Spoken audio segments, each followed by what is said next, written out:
Shri Ganesha Sharada Gurubhyo Namaha Ramaya Ramabhadraya Ramachandraya Vedase Raghunathaya Nathaya Sitaya Pataye Namaha. Welcome to all for this session on Ramayana to chapter 58 of Sundara Kanda. In the previous chapter, we have seen Hanuman after seeing Sita and after setting Lanka ablaze, having successfully completed the mission, now returned to his people who are waiting for him on the northern shore of Bharata, northern shore of the ocean in the land of Bharata.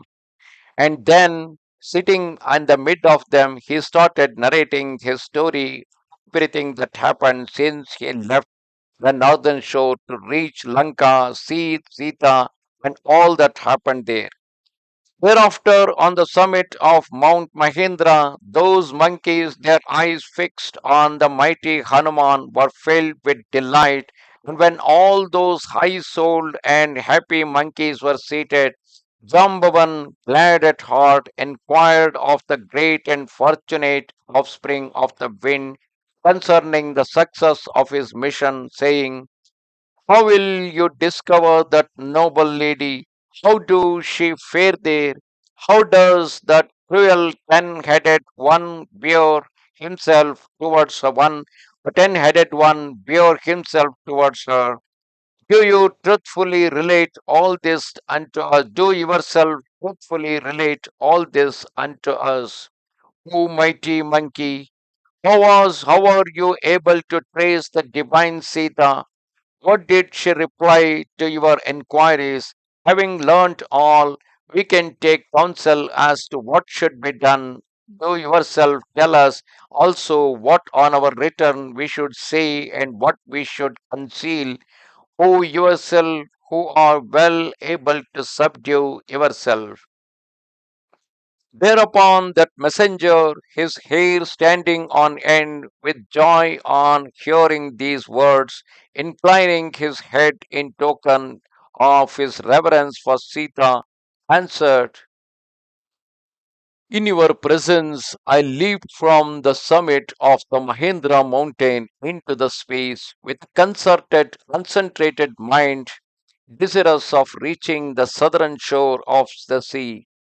In my course, a formidable obstacle presented itself to my view, and I beheld a great mountain having a golden peak, divine and splendid, which obstructed my path.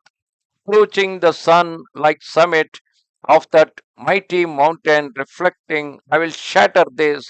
I struck it with my tail, and that peak which shone like the sun, broke into 1,000 fragments. Seeing its condition, that great mountain addressed me in sweet accents, bringing, as it were, refreshment to my soul, and said, know me, O my son, to be the brother of your father, Maruta, famed I am. If I am actually named as Mainaka, dwelling in the deep. Formerly, all the larger mountains were furnished with wings and ranged over the earth, causing devastation everywhere. Hearing of the conduct of these mountains, Mahendra, that blessed one by whom Paka was chastised, with his thunderbolt severed the wings of those mountains by thousands. But I was delivered by your illustrious father, and that high souled wind god cast me into the sea, the abode of Varuna. O subduer of your enemies, I am willing to render assistance to Raghava. Rama is the foremost among virtuous men and is as powerful as Mahendra himself. Hearing the words of the magnanimous Mainaka, I confided my purpose to him, and he gave me leave to depart. Then, counseling me to proceed, he vanished in his human form and in the shape of mountain became submerged in the sea. For a long time I travelled onward with speed till I observed the divine Surasa, mother of serpents, in the mid of the ocean, and that goddess addressed me, saying, you are destined by the celestials to be my food. O best of monkeys, I am about to devour you since you have been assigned to me. Hearing this, I, with humility turning pale, made obeisance to her with joined palms and uttered these words: Rama, the fortunate son of Dasharatha, the scourge of his enemies, withdrew to the Dandaka forest with his brother Lakshmana and Sita. His consort was borne away by the wicked Ravana. I am proceeding to her on Rama's behest. In this matter, you should assist Rama, having seen Mithila's daughter, as also her lord of imperishable exploits. I shall return and enter your mouth, as I promise you. Thus accosted by me, Surasa, able to change her form at will, said, None is able to pass by me. This is the boon I have received. Thus addressed by Surasa, I attained the magnitude of 10 yojanas and then another 10, but her mouth assumed even greater proportions. Seeing her jaws thus dilated, I instantly assumed a tiny form, measuring a thumb size, and quickly entered her mouth, emerging immediately, whereupon the divine Surasa, taking on her normal shape, said to me, O best of monkeys, O dear one, go accomplish your mission and restore Vaidehi to the magnanimous Rama. Be yourself blessed, O mighty one, I am pleased with you. Then all beings praised me, saying, Excellent, excellent. And I again leaped into the infinite blue like unto Garuda. Then suddenly, without anything being visible, my shadow was held fast.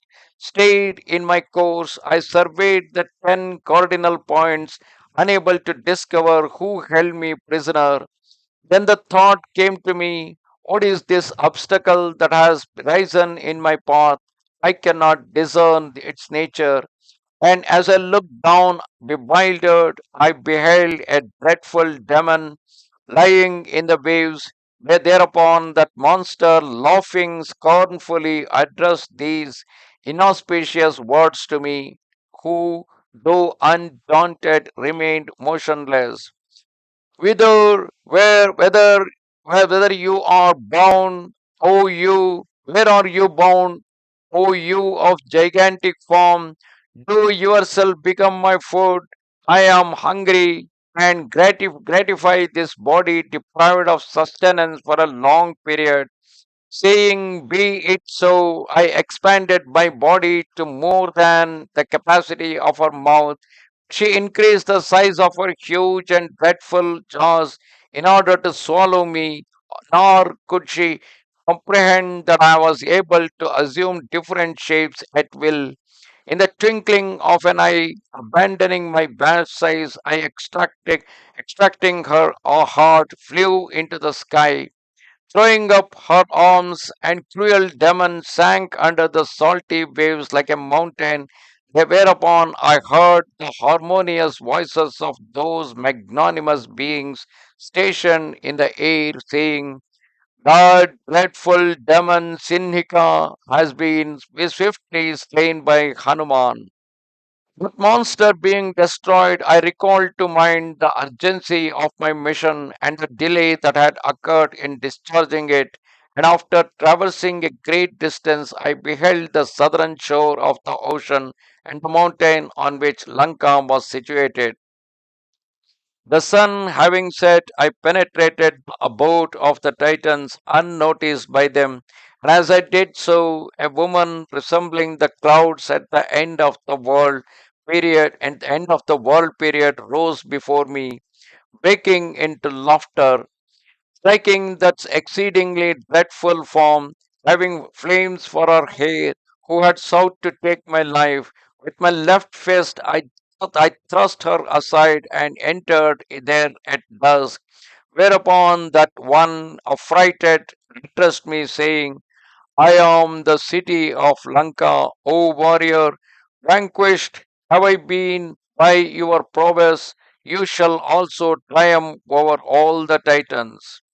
Meanwhile, I sought for Janaka's daughter all through the night, penetrating into Ravana's inner apartments, but did not find her there. Not with finding Sita in Ravana's palace, I was submerged in a sea of sorrow, and in the midst of my distress, I saw an enchanting grove with a mansion surrounded by a lofty golden wall. Having scaled that enclosure, I beheld a grove of Ashoka tree in the middle of which a great Shimshapa grew. Ascending it, I observed a thicket of golden uh, aspens, and hard by the Shimshapa tree, I beheld that supremely beautiful one, dark blue of hue, whose eyes resembled lotus petals, clad in a single piece of cloth, emaciated with fasting, her hair soiled with dust. Sita, fixed in devotion to her Lord, was surrounded by cruel and hideous Titan women living on blood and flesh, as a dove encircled by tigresses. Wearing a single plate, absorbed in the thought of her Lord, lying on the earth, her limbs wasted, she resembled a lotus at the advent of winter. Deprived of Ravana, deprived by Ravana of the object of her desire, she had resolved to die. Beholding that lady whose eyes resembled a dove, the illustrious consort of Rama, I remained seated in the Shimshapa tree.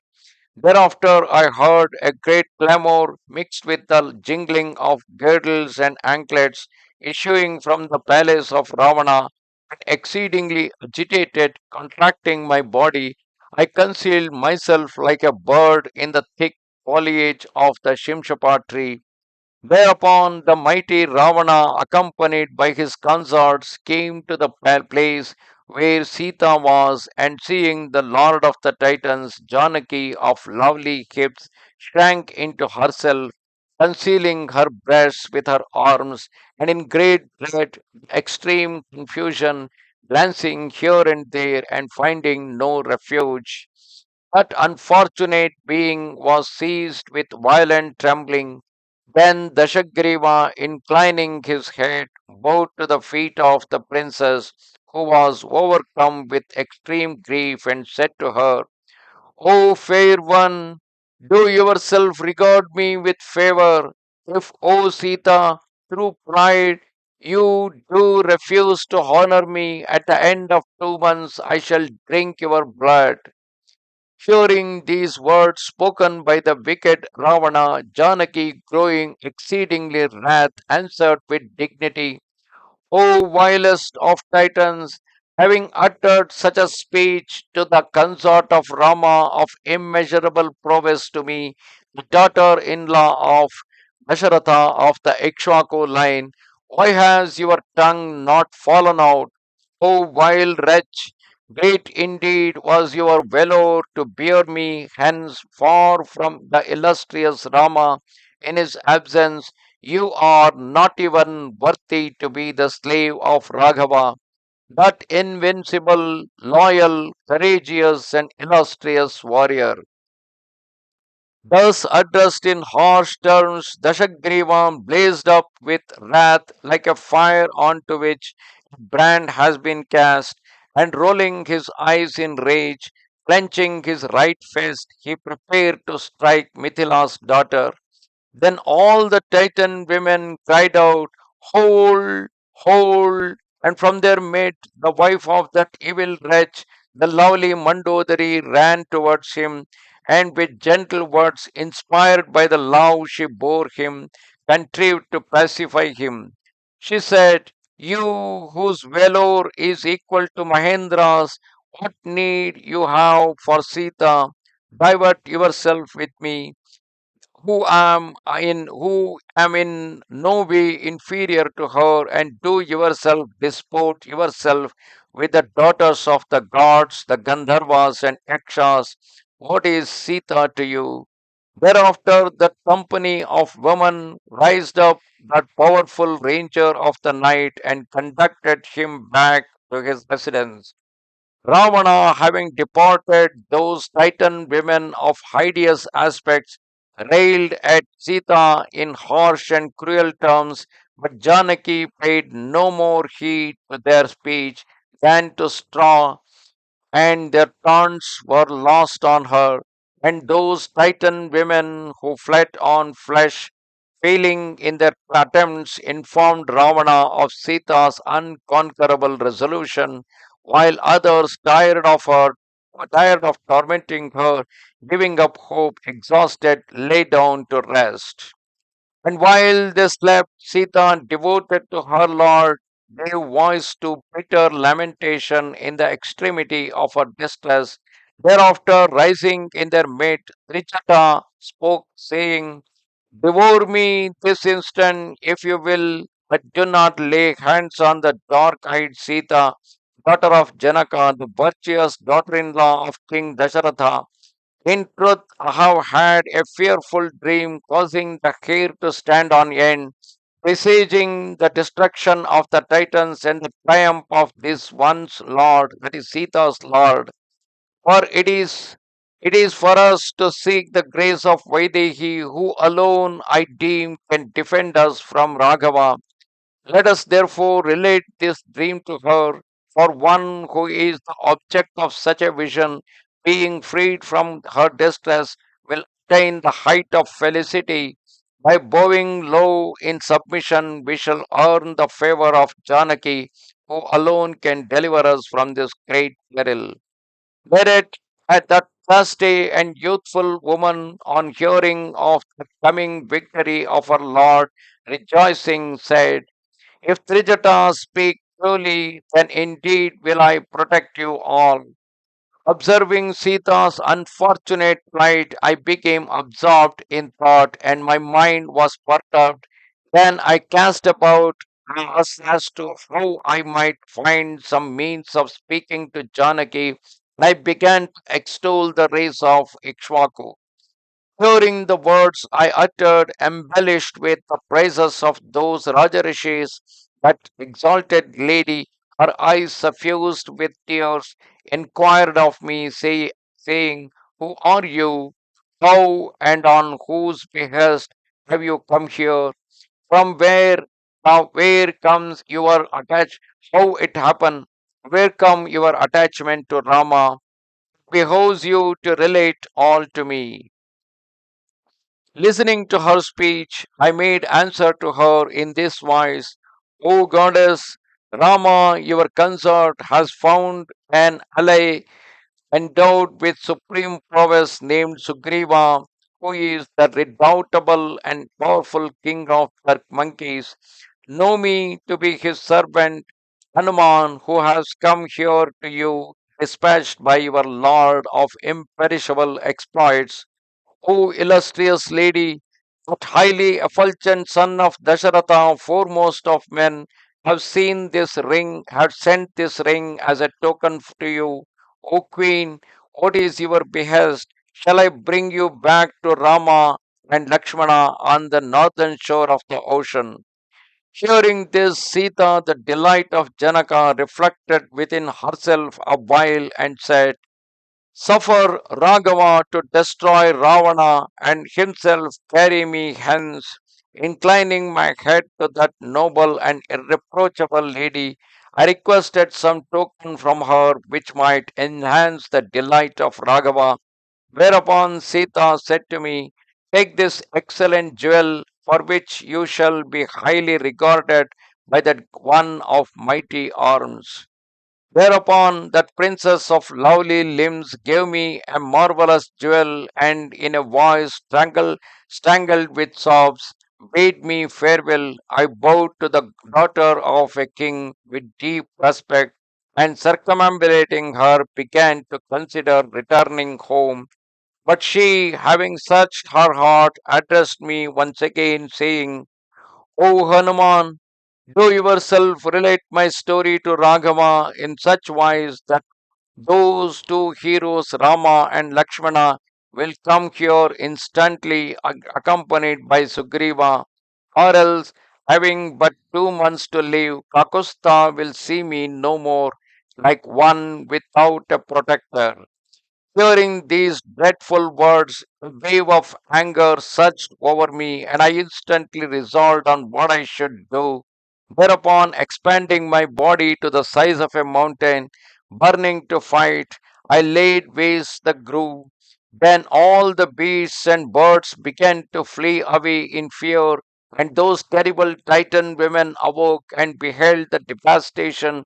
Observing me, they all assembled and instantly ran in haste to inform Ravana, saying, O valiant sovereign, this your inviolable grove has been destroyed by a wretched monkey who sets your prowess at nothing. Slay that perverse creature instantly who thus affronts you. Let he escape. On this, the king of the Titans, Ravana, sent out innumerable warriors called Kinkaras, and 80,000 of those Titans, armed with spears and maces, were slain by me in the grove with an iron bar. Then a few who survived quickly went to Ravana to inform him of the destruction of his troops. Thereupon I resolved to destroy the marvelous palace with its monuments and slew the gods stationed there. In my fury, I laid this building the ornament of Lanka low, whereupon Ravana sent out the son of Prahasta Jambumali with a company of titans of grim and fearful aspect.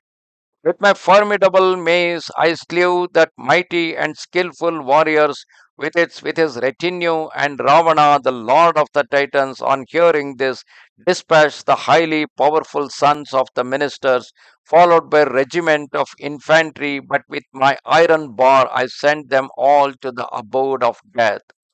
Learning that, despite their ardor, I had struck down the sons of his ministers on the field, Ravana quickly ordered 5 of his heroic commanders to set out at the head of their troops, but I slew them all. Whereupon Dashagreva sent out his highly powerful son Aksha with countless titans engage me in combat.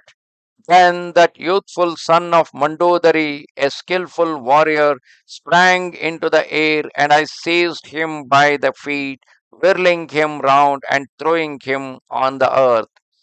Thereat the ten-necked Ravana, full of ire, hearing of the downfall of Aksha, sent his second son Indrajit, full of courage and martial order, against me, and I, rendering the prowess of all those titans ineffectual, experienced extreme delight. Nevertheless, that long armed warrior in whom Ravana had supreme confidence, inflamed with wine, continued to fight at the head of his warriors.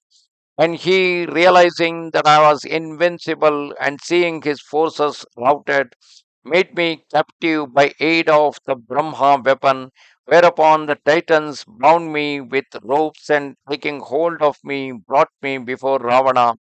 Then that one of vicious soul entered into conversation with me and inquired of me regarding my coming to Lanka and why I had slain the Titans. Whereto I replied, I have done all this for Sita. To find her, I have come here. I am the son of Maruta, the monkey Hanuman. Know me to be Rama's messenger and the minister of Sugriva. It is to carry out Rama's design that I stand before you. Hear me, O Lord of the Titans. King of the monkeys offers you salutations and inquires as to your welfare. O mighty hero, he has commissioned me to communicate this message in words that are both fitting and in accord with duty, legitimate pleasure, and profit.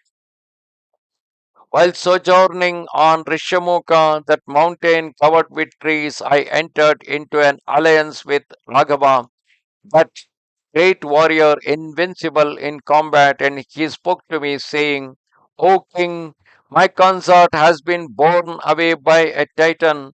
It behoves you to assist me in this matter. Thereafter, in the presence of fire, the Lord Raghava, who was accompanied by Lakshmana, allied himself to me in friendship, who had been departed deprived of my royal prerogatives by Wali, and he made me lord over all the monkeys after slaying Wali in combat with a single arrow. It is therefore fitting that we should assist him by every means, and by virtue of this contract, I have dispatched Hanuman into you as envoy. Do yourself, therefore, speedily return Sita to Rama, or those otherwise those valiant monkeys overthrow your forces. Who is not conversant with the monkey's prowess, whose aid has been solicited even by the gods themselves.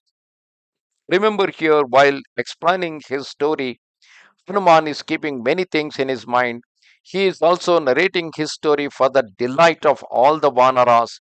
That is why he is telling each one of his adventures, not exactly everything in words, Toto, instead giving the essence of it so that it will also encourage them in their fight against the Titans late at a later time where they need to win over the Titans.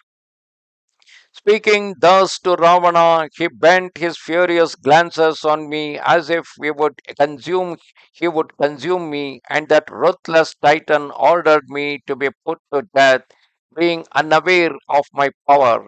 Meanwhile, his high souled brother Vibhishana, endowed with great sagacity, interceded for me in the following wise, saying, O you foremost of the Titans, abandon your resolve, which is not in accord with the royal code. The death of an envoy is not sanctioned by royal tradition. O Titan, messenger simply communicates the mandate of his master. O you of incomparable prowess, there is no warranty for his destruction. Yet, if his guilt be considerable, he may be mutilated. At these words of Vibhishana, Ravana issued his command to the demons, set fire to the monkey's tail. On this behest, those titans wrapped my tail in hemp and cotton rags, and they in well wrought armor struck me with their clenched fists and sticks, and set fire to my tail. Bound and fettered with ropes by the titans, I submitted to it, resolving to set fire to the city. Thus pinioned and enveloped in flames, those warriors shouting led me along the royal highway to the great gates of the city. There, contracting my body, I assumed a diminutive form. Casting off my bonds, I seized an iron bar and assailed those titans. Thereafter, with one bound vaulting the gate, I rapidly burned down the whole city and its gates and towers with my flaming tile, resembling the fire that consumes all beings at the end of the world. Seeing Lanka in flames, I reflected with anxiety that Janaki must without doubt have perished since there was no corner of the city that had not been reduced to ashes. Thinking thus, overcome with grief, I overheard the Charana saying in auspicious accents, Janaki has not perished in the flames. And hearing these wonderful words proclaimed by their enchanting voices, I regained my courage. I was thereafter reassured by many auspicious signs that Janaki had been saved from the flames, and though my tail was on fire, I had not been consumed. My heart was filled with joy, and the wind spread its delicious perfumes. By virtue of these propitious manifestations, by my confidence in Rama's prowess and in Sita, and the words pronounced by the great sages, felicity filled my soul. Then, revisiting Vaidehi once again, I took leave of her and scaling the Mount Arista, leaped in this direction in order to see you all once more. Following the path of the wind, sun, moon, and the Siddhas and Gandharvas, I found you here. By the grace of Rama and your prowess, I have carried out Sugriva's charge to the uttermost. I have related all to you in detail, and it now remains for you to accomplish what is still to be done. Thus come to the end, chapter 58 of Sundara Kanda in Ramayana. Namaste Sharada Devi, Kashmira Puramasini, Twamaham Prarthaye Nityam, Vidya Danancha Dehime. Bye.